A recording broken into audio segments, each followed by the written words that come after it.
Buenas tardes, Pastor Benji.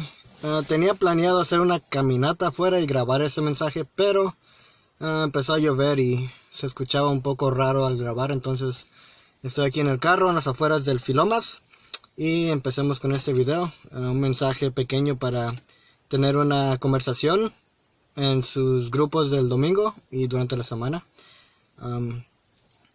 Pasan de la 1, son como la 1:20 si no me equivoco.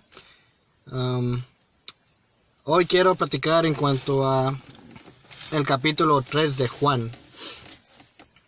Es la sección conocida por dos partes. La primera es la conversación que hubo entre Nicodemo y Jesús. Nicodemo era un fariseo principal entre los judíos y conocen la historia de que vino Jesús en la noche, no quería ser visto y reconocía que había sido enviado por Dios, pero en su mente él tenía todo lo necesario. Sin embargo, Jesús le dijo que él era necesario nacer de nuevo, y es un concepto que no entendía. Y más adelante en esa misma conversación está la parte que casi todos se conocen de memoria, Juan 3:16. Se conoce en esa sección también, y era en la misma plática que tenía Jesús con Nicodemo. Pero quiero hacer un énfasis en la siguiente parte que pasó después de eso, pero es en el mismo capítulo. Sería Juan capítulo 3 del 22 al 30. Vamos a leer. Juan capítulo 3 del 22 al 30. Después de esto, vino Jesús con sus discípulos a la tierra de Judea, y estuvo allí con ellos y bautizaba. Juan bautizaba también en Enón, junto a Salim, porque había allí muchas aguas, y venían y eran bautizados, porque Juan no había sido encarcelado aún. Vemos que Juan seguía con su ministerio, seguía bautizando, y el bautismo que hacía, como ustedes saben también, era para arrepentimiento, y anunciando obviamente también la venida de Jesucristo. Y vemos que Jesús también estaba a cargo del bautismo junto con sus discípulos, y estaban cerca del mismo área o zona donde estaban bautizando. Entonces empezamos con eso y vamos a ver cómo se desenvuelve lo siguiente. Entonces hubo discusión entre los discípulos de Juan y los judíos acerca de la purificación. Para mí tiene sentido eso de la purificación, de que estaban discutiendo en cuanto a el lavamiento o purificación que tenían los judíos en ese tiempo. Si recuerdan, en Mateo capítulo 15, pueden leer esa sección del 1 al 20, donde se hace referencia a este rito de que se lavaban las manos, entre otras cosas, para purificarse a sí mismos. Y en cierta manera esto se podría traer riña, porque si ya tienen ese sistema de purificación, de lavamiento, entonces ¿por qué es necesario el bautismo de Juan, que es para arrepentimiento? Y se puede prestar para mucha discusión, supongo, esto. Entonces, para mi mente tiene sentido de que estaban hablando de esto. Y recordemos lo que dijo Jesús, de que no es lo que entra lo que contamina, sino lo que sale. Entonces vamos, ¿qué más hay por aquí? Y vinieron a Juan y le dijeron: Rabí, mira que el que estaba contigo al otro lado del Jordán, de quien tú diste testimonio, bautiza, y todos vienen a él. Los discípulos de Juan tenían cierta actitud de que las personas ya no estaban viniendo a Juan como antes. Recordemos que Juan era conocido como Juan el Bautista y tenía multitudes que venían a él diariamente para arrepentirse y para ser bautizados. Sin embargo, después de la venida de Jesús, esto empezó a cambiar. Toda la atención ahora iba para con Jesús y su ministerio. Aunque era el mismo básicamente en cuanto a los bautismos, sin embargo vemos que era, por así decirlo, más exitoso para con Jesús.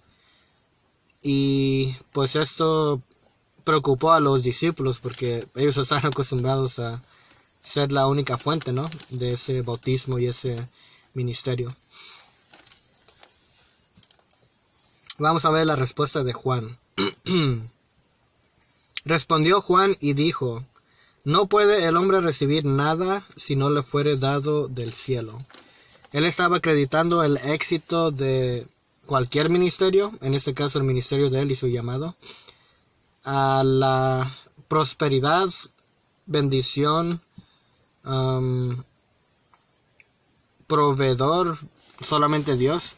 Entonces acreditaba a Dios el éxito de cualquier ministerio, y eso incluía el ministerio de Jesús, de que Dios estaba de cierta manera proveyendo gente. Y Juan podía entender esto, de que al principio él era el que tenía éxito, por así decirlo, si lo queremos decir de esa manera. Sin embargo, ahora la atención estaba hacia Jesucristo. Y no había por qué tener envidia, o no había por qué decepcionarse, porque Juan sabe que él estaba cumpliendo su ministerio. Entonces los resultados dependían más que nada de Dios, no de sus esfuerzos o su sacrificio. Y recordemos que Juan, su estilo de vida era un sacrificio vivo, porque lo que comía, la manera en que vivía, su dedicación. Yo realmente no conozco a muchos que viven esa misma intensidad.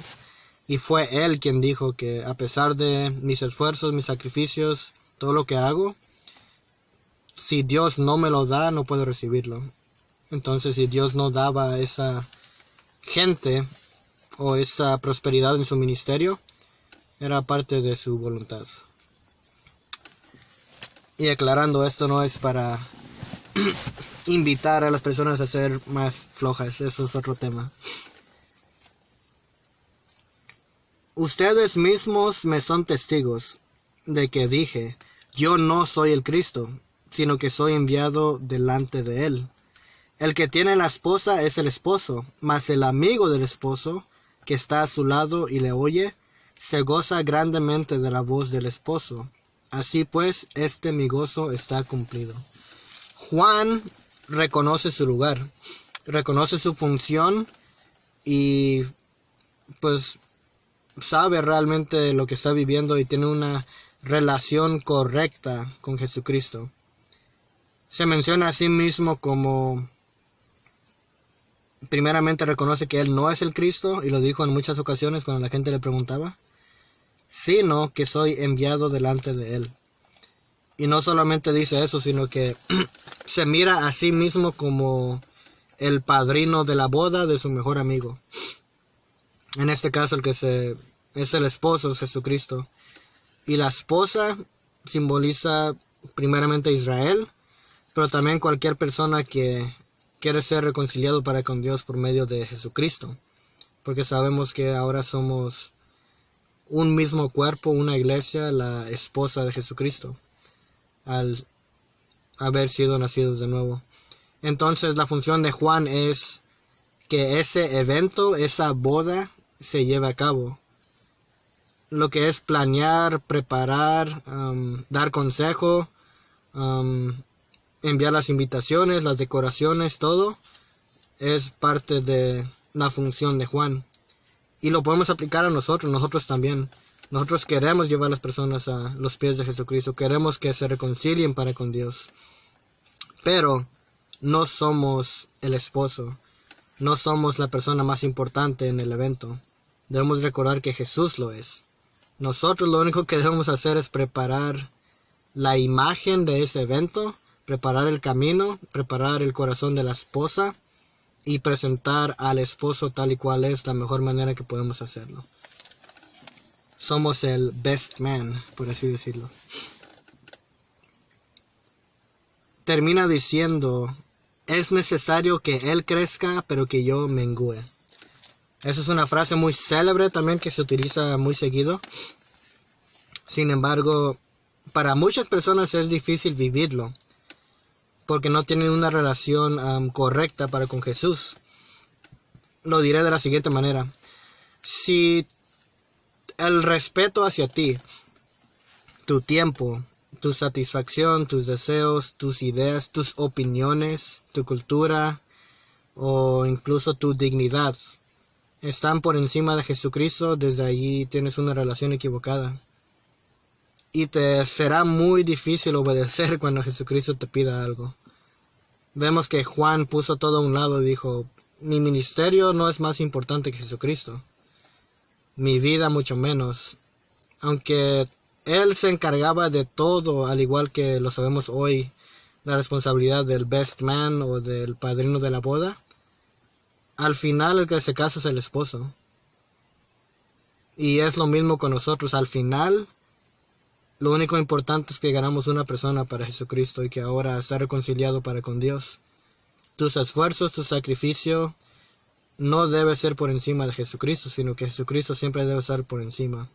De esta manera no vas a desgastarte tanto, no vas a sentirte decepcionado, y como dice Juan, mi gozo está cumplido o estoy satisfecho. Entonces, hay muchas cosas de qué pensar en cuanto a esto y platicar en sus grupos. Yo lo que quiero ofrecer es esto. Todos somos testigos de Jesucristo, los que hemos llegado a nacer de nuevo. Sin embargo, mi pregunta es, ¿tu testimonio realmente es algo que lleva a las personas a Jesucristo o es algo que de alguna manera les impide llegar a Jesucristo? Juan, todo lo que hizo, su ministerio, su estilo de vida, lo vivió de tal manera que él veía a las personas ir para con Jesucristo y se sentía satisfecho. Entonces, mi pregunta es esa. Cuando las personas te miran, ¿piensan en Jesucristo o siguen pensando en ti? Porque es necesario que tú seas menos en tamaño, cantidad, intensidad o importancia para que Jesucristo sea más. Tomen su tiempo para pensar en esto, platiquen, llamen, mensajen y oren. Y los veo pronto. Que Dios les bendiga.